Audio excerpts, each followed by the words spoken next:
네, 반갑습니다. 여러분. 절근파생꾼입니다. 또 주식시장과 제2의 코로나 사태, 지금 이태원 클럽에서 발생되는 이 코로나19 확진자가 기하급수적으로 늘어나고 있습니다. 지금 하루 만에 지금 47명 정도가 확진이 되었고 600명 정도가 조사 중이고 6,000명 정도가 조사 중이고 아직 8,000명 정도를 더 조사를 해야 되는 상태고 현재 이태원을 거쳐가는 사람들 중에서 전화 통화가 안 되는 사람이 1,000명 이상이고 그리고 이 확진자들 중에서 또 가족들 2차 감염을 시킨 사례가 계속 나오고 있는 상태라서 이번 사태가 주식시장에 어떤 영향을 미치게 될지 굉장히 관심이 있을 것 같아서요. 이런 유튜버들은 또 이런 상황이 벌어지면은 또 한번 주식시장이 어떻게 움직일지에 대한 그리고 주식시장이 어떤 상황인지에 대한 분석을 해드리는 게 또 나름은 어, 제 역할이라서 한번 말씀을 드려볼까 싶습니다. 뭐 경제 상황이라든가 이런 것들은 저도 사실 별 관심도 없을 뿐더러 제가 말하는 게 사실 일반인 수준 이상 벗어나지 못하기 때문에요. 제가 잘 아는 주식시장에 대한 생각을 가지고 한번 여러분들에게 말씀을 이어나갈까 싶습니다. 자, 첫 번째는 지금 현재 우리 주식 상황이 어떤지 한번 봐야 되겠습니다. 자, 주식을 요즘 제가 가장 많이 듣는 말이 주식의 가격은 6개월 뒤의 미래를 보고 가능성 또는 희망을 가지고 움직이고 있다라고 하는 개소리를 제가 참 많이 들어요. 그러니까 자기가 쉽게 말하면은 어떤 주가를 예측을 미리 했습니다. 그런데 그 예측이 맞지가 않아요. 근데 주가가 계속 올라간단 말이죠. 그러면 어떤 생각을 가지느냐? 어떤 핑계거리를 찾습니다. 내가 틀릴 수밖에 없는 핑계거리. 아, 주가는 6개월 뒤의 주가를 반영하는 거구나. 그럼 지금은 뭐예요? 지금 내가 예측하는 건 틀릴 수 있다는 얘기죠. 그건 나쁜 놈이지, 그죠? 예, 그렇게 말한 자체가. 자, 아니 내일 주가도 못 맞추는 놈이 6개월 뒤에 주가를 맞추고 있다 하는 게 말이 되는 소리입니까? 지금 주가가 6개월 뒤에 기대감을 가진다? 말도 안 되는 소리지, 그죠? 내일 주가 1초 뒤에 주가도 모르는 놈이 어떻게 그건 또 어떻게 맞춰요? 결국은 뜬구름 잡는 예언하는 소리하고 똑같은 건데 그거는 말이 안 되는 소리고요. 현재의 상태를 그냥 나타낸다고 저는 생각합니다. 뭐 기대감이나 이런 부분은 있습니다만 근데 현재의 상태는 미국도 최악인 상태, 우리나라는 지금 이런 주가가 올라가는 것들이 이해가 되는 상황이었어요. 그래서 미국을 제외한 한국 증시만 봤을 때는 아, 우리나라는 코로나 이전으로 돌아갔기 때문에 코로나 이전의 주가로 회복하는 것이 별 문제가 되지 않는다라고 저는 생각을 했습니다. 근데 이제 미국은 우리나라로 하고 비교를 해서는 안 되는 거죠. 그럼 이렇게 생각하고 말자고요. 이렇게 우리끼리 생각하잔 말이죠. 미국이 올라가기 때문에 우리나라가 올라가는 게 아니라 우리나라가 올라가기 때문에 미국도 한국처럼 경제가 만약에 재개가 된다면 저렇게 코로나 이전 사태로 회복할 것이라는 기대감 때문에 미국이 올라가는 거예요. 왜 그렇게 생각할 수도 있냐 그러면요. 대한민국 파생시장은 세계 1위의 시장입니다. 여러분들이 규모라든가 어떤 참여자의 수라든가 이런 걸 봤을 때 우리나라는 선진국으로 치면은 약 12 정도의 선진국이거든요. 사실 정시도 그렇게 큰 규모가 아님에도 불구하고 왜 우리나라 정시가 세계 1위의 파생시장을 가지고 있느냐. 그리고 전체적으로 봤을 때 세계 3위의 정시를 가지고 있는 거거든요. 정시 규모만 봤을 때는 미국과 중국을 제외한 미국과 일본입니까 중국입니까?를 제외한 세계 3위 정도의 규모를 가지고 있단 말이죠. 그러면 우리나라 입장에서는 여러분들이 잘 모르실 수 있는 상황이지만 전 세계의 증시를 우리나라가 이끈 경우도 굉장히 많아요. 미국은 내려가는데 우리나라가 올라가면 미국이 따라 올라가는 경우도 굉장히 많다. 한국이 선행하는 경우도 굉장히 많았어요. 여러분들이 그걸 알고 계신지 모르겠지만 한국이 전 세계 증시를 이끈 적이 되게 많았단 말이죠. 한국이 올라가면 다음날 미국도 올라가고 그 다음날 한국이 또 올라가면 또 미국이 또 올라가고 한국이 떨어지면 다음날 미국이 떨어지고 이런 경우도 굉장히 많았어요. 근데 어느 순간부터 한국은 미국이 올라가면 올라간다라고 생각하는 사람들이 굉장히 많았기 때문에 왜냐 그러면 이번 코로나 사태를 시작을 한번 보시면요. 우리나라는 코로나 사태가 처음 일어나고 나서 주가는 떨어지지 않았습니다. 잘 버텼어요. 근데 언제부터 폭락이 시작되느냐? 미국이 코로나 사태로 대폭락, 쉽게 말하면 12월 1일 달까지 미국은 폭락하지 않았어요. 그리고 팔짱을 끼고 자기와 관계없는 얘기를 하고, 아이고 저 미개한 나라들, 미개한 중국, 미개한 한국, 미개한 일본, 이렇게 남의 집 구경하듯이 팔짱 끼고 구경했단 말이죠. 그럴 때 주가는 폭락하지 않았습니다. 그런데 세계 증시가 폭락했던 원인이 뭡니까? 미국이 폭락하면서부터, 미국의 확진자가 늘어나면서부터 기하급수적으로 폭락을 했고, 그 바람에 우리나라도 폭락을 했죠. 근데 미국은 사상 최고가였고 우리나라는 사상 최고가에 한참 못 미치는 가격인데도 불구하고 미국이 폭락할 때 똑같이 폭락을 했습니다. 그래서 어느 순간에 미국이 주식시장을, 전 세계 정시를 이끄는 원동력이 되어버렸던 거죠. 근데 주가가 상승을 하고 나서부터는 가만히 생각해 보면은, 자, 한국도 초반기에 대구를 중심적으로 한 신천지 신도들을 관련해서 굉장히 많은 확진자가, 전 세계에서 1등, 2등, 3등 안에 들 정도로 확진자가 늘어났죠. 근데 이 정부에서 굉장히 방역에 성공을 하시는 바람에, 의료진들이 힘을 내는 바람에 전 세계에서 가장 먼저, 민주주의 국가로서는 가장 먼저 이 코로나 사태를 벗어나게 되었단 말이죠. 그러니까 다른 나라 입장에서 봤을 때는 이 코로나 이거 별거 아닌데, 한국만 따라하면 되겠는데, 이런 기대감과 그리고 경제를 다시 어, 회복시킬 수 있다는 전망, 그리고 정부에서는 헬리콥터 예산으로 대량 자금을 살포를 하니까 주가는 급등하게 되었던 거죠. 그런데 만약에 한국이 만약에 여기서부터 무너지기 시작하면, 다시 사회적인 거리두기를 시작하고 다시 셧다운을 시작하고 사람들은 지갑에 문을 닫고 가게들은 또 한번 코로나 사태로 문을 닫게 될 거고, 헬스클럽, 목욕탕, 식당, PC방, 서민들이 가장 많이 가고 전 세계 어디 봐도 우리나라에서 가장 큰 부분을 차지하는 이런 기본적인 가게에서 만약에 붕괴가 온다면은, 지금까지 4개월 동안 붕괴된 것만 해도 사람들 정말 어렵게 참아왔거든요. 근데 앞으로 또 6개월, 1년 더 가야 된다고 가정하면은 희망이 없어져 버리는 거죠. 그럼 이런 상황이 지금 현재 우리나라에서 발생할 수 있는 가능성이 있는 상황이 되어 버렸는데, 이제 이거를 보게 되면은 이제 외국의 그 국가 지도자들도 지금과는 또 다른 생각을 할 수밖에 없는 거죠. 자, 우리나라에서 코로나에 걸린 사람의 비율을 보면은 약 1% 정도밖에 안 됩니다. 그죠? 예. 1%도 안 되는 건지 1%좀 되는지 모르겠습니다만, 코로나 걸리는 사람들이 이렇게 전염성이 강한데도 불구하고 1%밖에 전염이 안 됐어요. 그럼 나머지 99% 전염이 안 된 사람 입장에서는 본인이 무감염자일 수도 있지만 정상일 수도 있단 말이죠. 근데 나는 정상이라서 아프지도 않고 괜찮아요.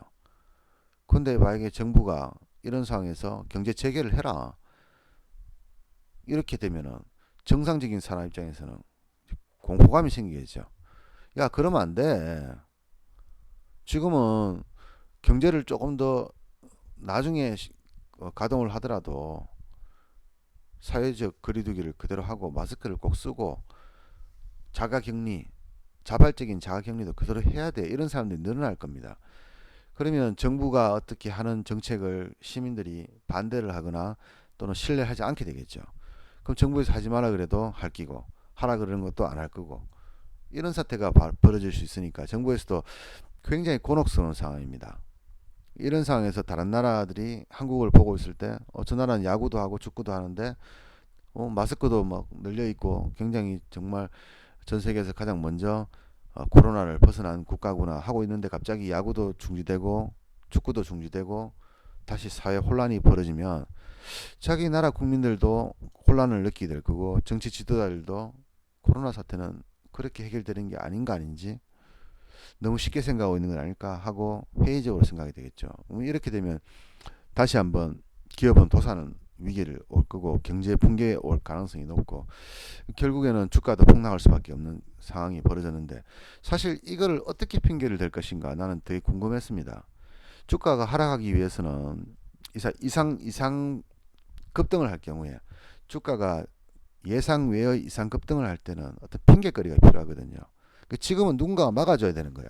만약에 막아주지 않으면 어떻게 됩니까? 단일한 세력, 지금 정시를 움직이는 단일한 세력들이 하방공들을 데리고 올라가면서 다 전멸시키고 있는 상태예요. 쉽게 하면 폭주하고 있는 상태예요.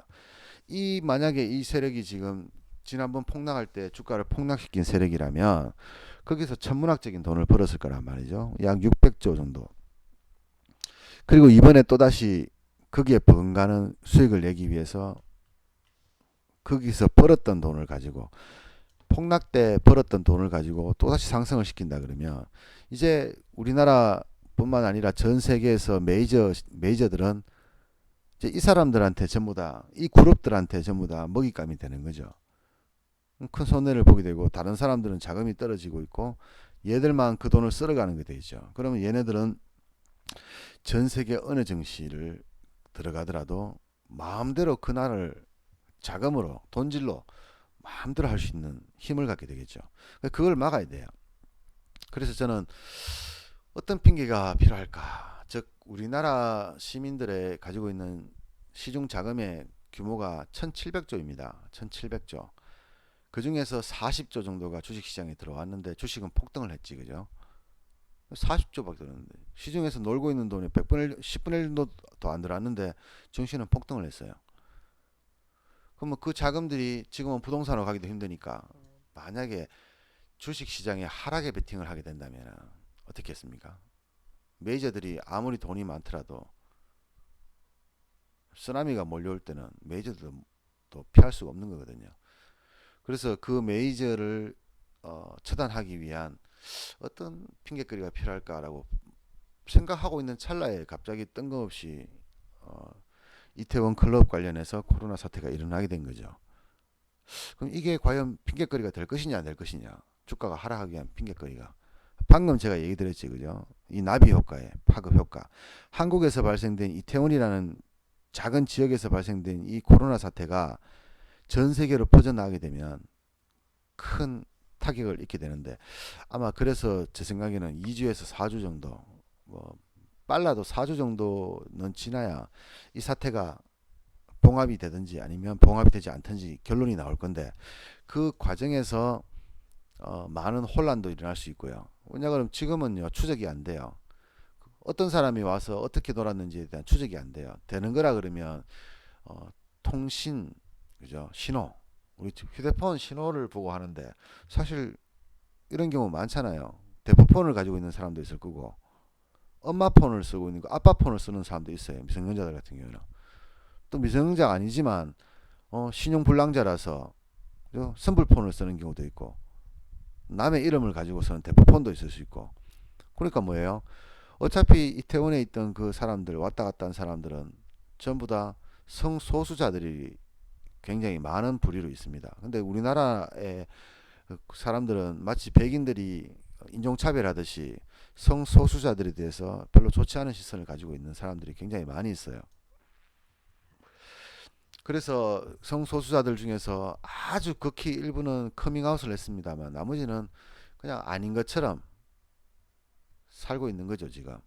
남이 주변에서 내가 성소수자라는 것을 알지 못하게 하면서 철저하게 자기들끼리만 그냥 알고 있고 그렇게 살아오고 있는 사람들이 굉장히 많이 있단 말이죠. 이게 신천지보다 더 무서운 사태죠.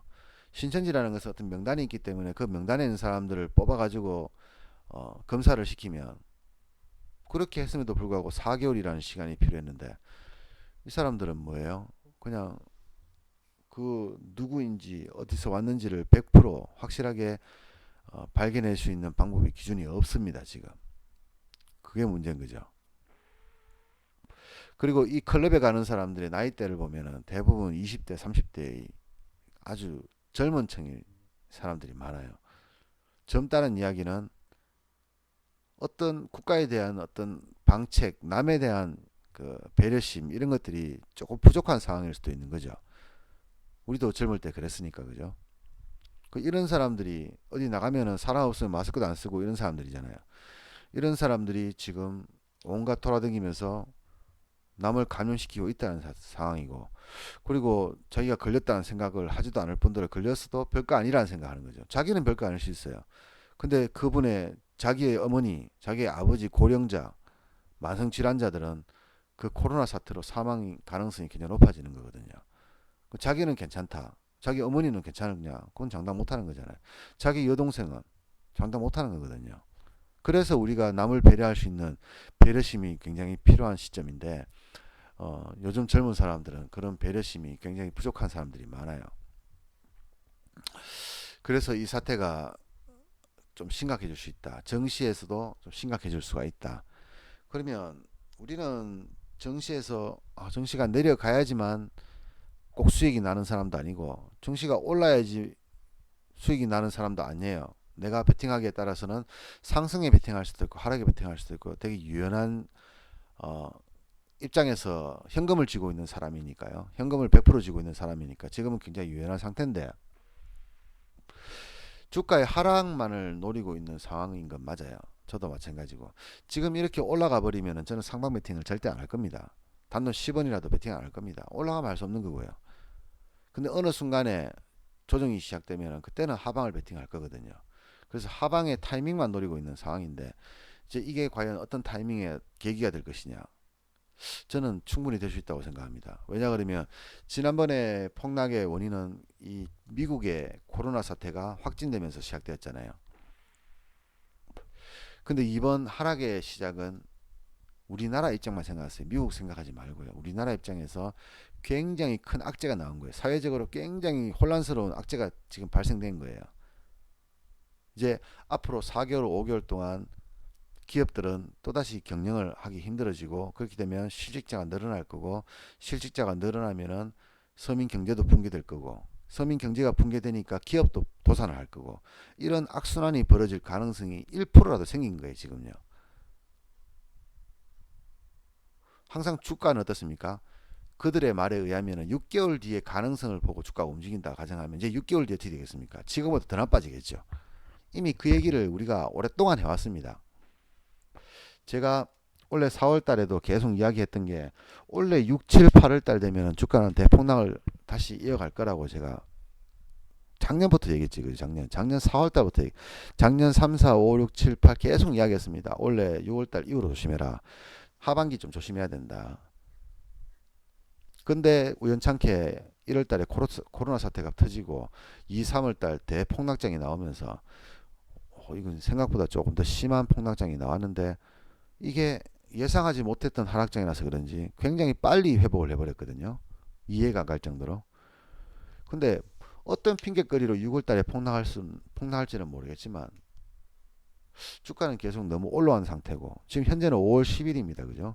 5월 10일인 상태에서 6월 달이 오기에는 한 20일 정도 남았고 거래 일수로는 15일 남았어요. 그런데 우연찮게 또 이번에도 이태원 클럽 코로나 사태가 벌어지고 있는 거죠. 그러면 생각해 보세요.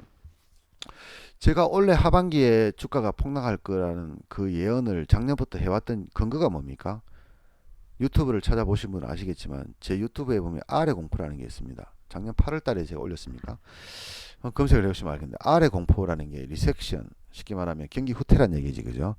경기 후퇴라는 그 조짐을 보이는 게 어떤 것이냐 하면 장단기 금리 인하, 그 금리의 격차를 보면 됩니다. 즉 쉽게 말하면 3년물의 미국 선물의 국채와 10년물의 미국 선물 국채, 30년물 국채라는 게 있습니다. 자, 우리가 길면 길수록 금리는 올라가야 됩니다. 자, 3년짜리 적금 넣는 것과 10년짜리 적금 중에서 어떤 게 이율을 많이 주겠습니까?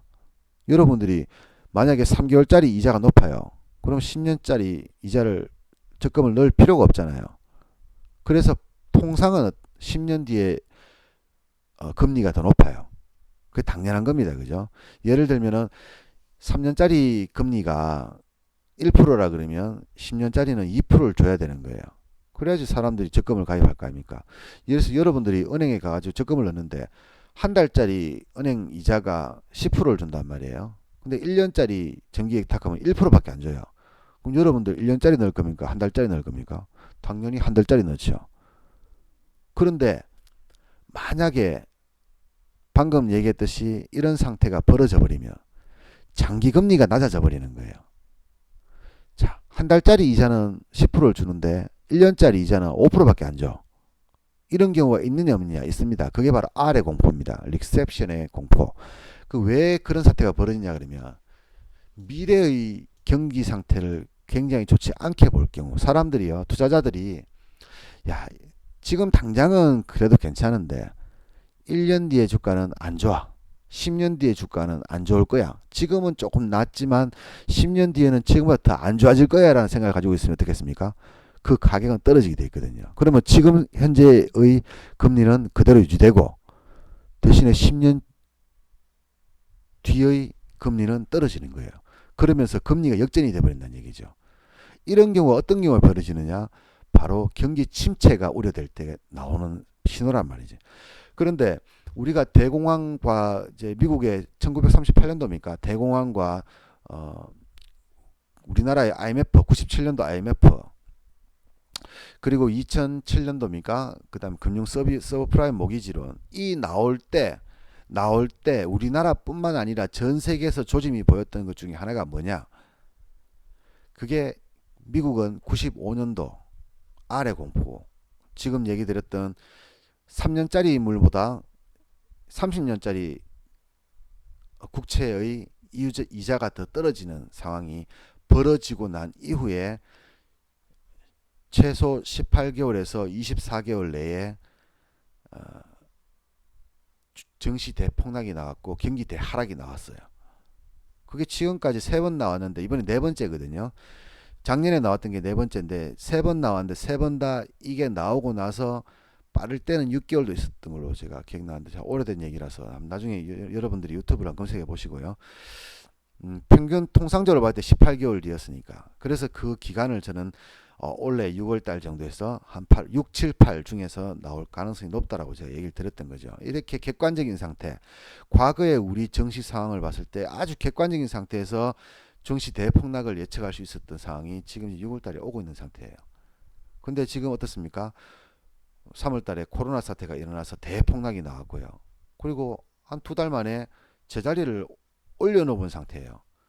그러면 이제 다시 경제는 살아나고 뭐 정신은 화랑이 되고 이렇게 돼야 될 상황에서 갑자기 코로나 사태로 방역이 가장 우수하다는 대한민국이 제2의 신천지 사태가 일어나 버린 거죠. 우리는 이 파급 효과를 알고 있어요. 한국 사람들은. 왜? 대구에서 발생된 신천지 그 한 사람으로 인해 가지고 무려 10,000명 이상의 확진자가 나왔고 200명, 300명의 사망자가 나왔거든요. 내가 안 죽었기 때문에 관계없다가 아니고 나도 죽을 수 있었는데 정부가 방역을 굉장히 잘했기 때문에 내가 안 죽을 수 있었던 거예요. 그래서 이 정부는 현재 71%라는 국정 운영도 71%라는 국민 대지지를 받고 있는 거예요. 그런데 이런 상태에서 만약에 제2의 코로나 사태가 벌어지면 국민들도 알고 있습니다. 이거 큰일 났다는 거. 왜? 한번 겪어봤기 때문에요. 그래서 또다시 사회적인 격리를 스스로 하기 시작할 거고 자가 격리를 시작할 거란 말이죠.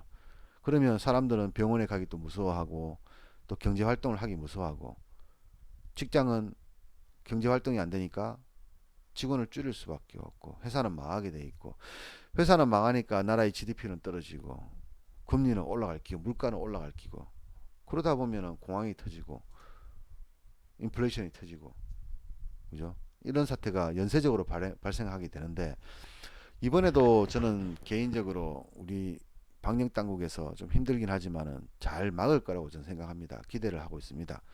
하지만 3개월이든 6개월이든 경제가 셧다운이 된다고 많이 가정을 하면은 지금 현재 주가는 굉장히 버거운 상태라는 거죠.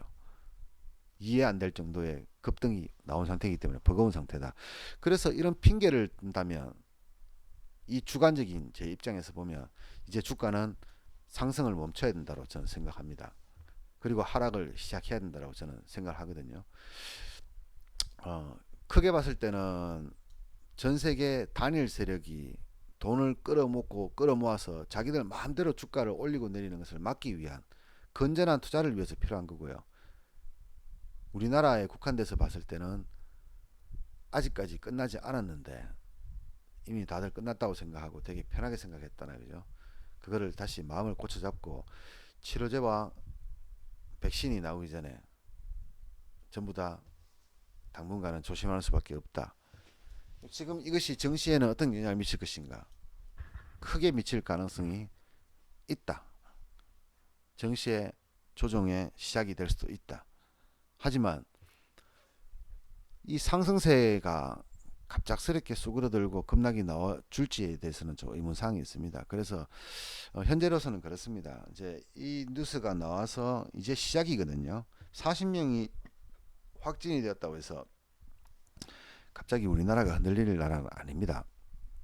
그래서 월요일 날부터 바로 충격을 받게 될지 아니면 조금 시간 차이를 두고, 왜냐하면 어차피 메이저들도 팔아먹어야 될 거 아닙니까?